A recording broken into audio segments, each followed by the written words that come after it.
Hi ನಮಸ್ಕಾರ ಎಲ್ರಿಗೂ ಹೇಗಿದ್ದೀರಾ? Welcome back to channel. ನಾನು ನಿಮ್ಮ ಗೀತಾ. ದಂಟಿನ ಸೊಪ್ಪಿನ ಪಲ್ಯ ಬಗ್ಗೆ ನಾನು ಡೀಟೇಲ್ಸ್ ಕೊಡುವಂತ ಇದ್ದೀನಿ. ಬನ್ನಿ ಫ್ರೆಂಡ್ಸ್ ಹೇಗೆ ಮಾಡೋದು ಅಂತ ಪಟ ಅಂತ ಹೇಳಿ. ನೋಡಿ ನಾನಿಲ್ಲಿ ಒಂದು ಮೀಡಿಯಮ್ ಸೈಜ್ ಈರುಳ್ಳಿಯನ್ನು ಆಲ್ಮೋಸ್ಟ್ ಕಟ್ ಮಾಡ್ಕೊತಾ ಇದ್ದೀನಿ. ಏನಂತಂದರೆ ಇದು ಆಲ್ರೆಡಿ ನನ್ನ ಸೊಪ್ಪು ನಿಮ್ಗೆ ಕಾಣ್ತಾ ಇರ್ಬೋದು, ಡಿಸ್ಪ್ಲೇ ಆಗ್ತಾ ಇರುತ್ತೆ. ಸೊಪ್ಪು ಕೂಡ ಅಷ್ಟೇ ನಾನು ಆಲ್ರೆಡಿ ಕಟ್ ಮಾಡಿ ಇಟ್ಕೊಂಡಿದ್ದೆ.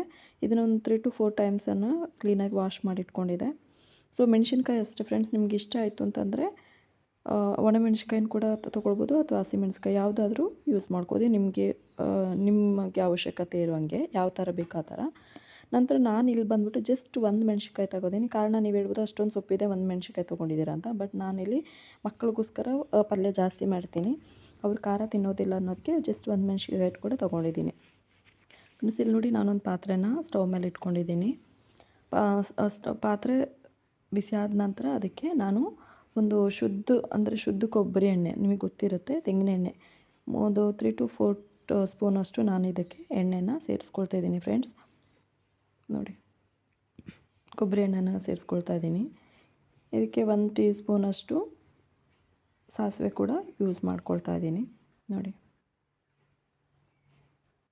ಸಾಸಿವೆನ ಹಾಕ್ಕೊಂಡಿದ್ದೇನೆ ಫ್ರೆಂಡ್ಸ್. ಯಾಕೆ ಕೊಬ್ಬರಿ ಎಣ್ಣೆ ತೊಗೊಂಡಿದ್ದೇನೆ ಅಂದರೆ ಇದು ತುಂಬಾ ಹೆಲ್ತಿಯಾಗಿರುತ್ತೆ. ನಂತರ ಶರೀರಕ್ಕೆ ಈಗ ನಾವು ಏನು ಬೇರೆ ಆಯಿಲೆಲ್ಲ ಹೋಗುತ್ತೆ, ರಿಫೈಂಡ್ ಆಯಿಲು, ಸನ್ಫ್ಲವರ್ ಆಯಿಲೆಲ್ಲ ನಾವು ಯೂಸ್ ಮಾಡ್ಕೊತೇವೆ. ತೆಂಗಿನೆಣ್ಣೆ ಭಾಳಷ್ಟು ವಿರಳ ಅಲ್ವಾ, ಕಡಿಮೆ ನಾವು ಯೂಸ್ ಮಾಡ್ಕೊಳ್ಳೋದು. ಅದರಿಂದ ನಾನು ಅದನ್ನು ಜಾಸ್ತಿ ಯೂಸ್ ಮಾಡ್ಕೊಳ್ತೀನಿ ಫ್ರೆಂಡ್ಸ್. ಭಾಳ ಯಥೇಚ್ಛವಾಗಿ ಆರೋಗ್ಯಕರವಾದದ್ದು ಆಯಿಲ್ ಅದು. ನೋಡಿ ನಾನು ಅದಾದ ನಂತರ ನಾನು ಕಟ್ ಮಾಡಿ ಇಟ್ಕೊಂಡಿರುವಂತಹ ಹಸಿಮೆಣಸಿನ್ಕಾಯನ್ನು ಇದಕ್ಕೆ ಸೇರಿಸ್ಕೊಳ್ತಾ ಇದ್ದೀನಿ ಫ್ರೆಂಡ್ಸ್. ಇದಾದ ನಂತರ ಹಸಿಮೆಣಸಿನ್ಕಾಯನ್ನು ಸೇರಿಸ್ಕೊಳ್ತಾ ಇದ್ದೀನಿ. ಇದಾದ ನಂತರ ನಾವೇನು ಕಟ್ ಮಾಡಿ ಇಟ್ಕೊಂಡಿದ್ವಿ ಅಥವಾ ಮೀಡಿಯಮ್ ಸೈಜ್ ಈರುಳ್ಳಿಂದ ಏನಿದೆ ಅದನ್ನು ನಾನು ಈ ಪಲ್ಯಕ್ಕೆ ಸೇರಿಸ್ಕೊಳ್ತಾ ಇದ್ದೀನಿ. ಇದು ನೀವು ಯಾವ ಥರ ಬೇಕಾದರೂ ಕಟ್ ಮಾಡ್ಕೋಬೋದು, ಉದ್ದಕ್ಕೆ ಸ್ಲೈಸಾಗೆ ಮಾಡ್ಕೋಬೇಕು ಅಂತೇನಿಲ್ಲ. ಅದು ಕೂಡ ಅಷ್ಟೇ ನಿಮಗೆ ಆಪ್ಷನಲ್ಲು. ನಿಮ್ಗೆ ಯಾವ ಸೈಜಲ್ಲಿ ಬೇಕೋ ಅದನ್ನು ಆ ರೀತಿಯಲ್ಲಿ ಕಟ್ ಮಾಡ್ಕೊಳ್ಳಿ. ಮೆಣಸಿನ್ಕಾಯಿನೂ ಕೂಡ ಅಷ್ಟೇ ರುಚಿಗೆ ತಕ್ಕಷ್ಟು ನಿಮ್ಗೆ ಇಷ್ಟ ಆದಷ್ಟು ಹಾಕ್ಕೊಳ್ಬೋದು. ನಂತರ ಫ್ರೆಂಡ್ಸ್ ಇದು ಅಂದರೆ ಈರುಳ್ಳಿ ನಿಮಗೆ ಒಂದು ನೀಟಾಗಿ ಬಾಡ್ಕೊಳ್ಬೇಕು ಅಂತ ಅನ್ನೋದಾದರೆ ಅದಕ್ಕೆ ಒಂದು ಚಿಟಿಕೆ ಅಥವಾ ನಿಮಗೆ ರುಚಿ ತಕ್ಕಷ್ಟು ಮುಂಚೆನೇ ನಾನು ಉಪ್ಪನ್ನು ಇದಕ್ಕೆ ಸೇರಿಸ್ಕೊಂಡಿದ್ದೀನಿ. ಯಾಕಂತಂದರೆ ದಂಟಿನ ಸೊಪ್ಪಿನ ಪಲ್ಯ ಅಂದರೆ ದಂಟುಗಳು ಜಾಸ್ತಿ ಇರುತ್ತೆ. ಆ ದಂಟಿಗೆಲ್ಲ ಉಪ್ಪು ಹಿಡ್ಕೊಳ್ಬೇಕಲ್ವ, ಚೆನ್ನಾಗಿ ಬೆರಿಬೇಕು ಅನ್ನೋದು ಕಾರಣಕ್ಕೋಸ್ಕರ ನಾನು ಮುಂಚೆನೇ ಇದಕ್ಕೆ ಉಪ್ಪನ್ನು ಸೇರಿಸಿದ್ದೇನೆ. ತದನಂತರ ಉಪ್ಪು ಕಡಿಮೆ ಆದರೆ ನಾವು ಅದಕ್ಕೆ ರುಚಿಗೆ ತಕ್ಕಷ್ಟು ಮತ್ತಷ್ಟು ಉಪ್ಪನ್ನು ಸೇರಿಸ್ಕೊಳ್ಬೋದು. ಸೊಪ್ಪು ಆಲ್ರೆಡಿ ನಾನು ನೋಡಿ ಸೊಪ್ಪನ್ನು ವಾಶ್ ಮಾಡಿ ಇಟ್ಕೊಂಡಿದ್ದೆ, ಅದನ್ನು ಇವಾಗ ನಾನು ಅದಕ್ಕೆ ಸೇರಿಸ್ಕೊಂಡಿದ್ದೀನಿ ಫ್ರೆಂಡ್ಸ್. ಅಂದರೆ ಏನು ವಾಶ್ ಮಾಡಿ ಇಟ್ಕೊಂಡಿದ್ದೆ ಆ ಸೊಪ್ಪನ್ನು ಎಷ್ಟು ಬ್ಯೂಟಿಫುಲ್ ಆಗಿ ಕಾಣ್ತದೆ ಅಂದರೆ ಭಾಳ ಚೆನ್ನಾಗಿ ಟೇಸ್ಟಿಯಾಗಿರುತ್ತೆ ಫ್ರೆಂಡ್ಸ್. ಇದಕ್ಕೆ ನೀವು ಊಟ ಮಾಡಬೇಕಂತಂದರೆ ಇದಕ್ಕೆ ಸಾಂಬಾರು ಬೇಕು ಅನ್ನೋ ಅವಶ್ಯಕತೆಯೇ ಇಲ್ಲ.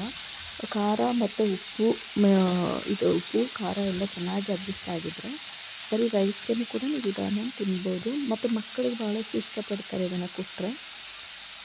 ಮಕ್ಕಳಿಗೆ ಅಂದರೆ ಖಾರ ಕಡಿಮೆ ಹಾಕಿ ಕೊಟ್ಟರೆ ನೀವು ಚೆನ್ನಾಗಿ ತಿನ್ಬೋದು ಮಕ್ಕಳು.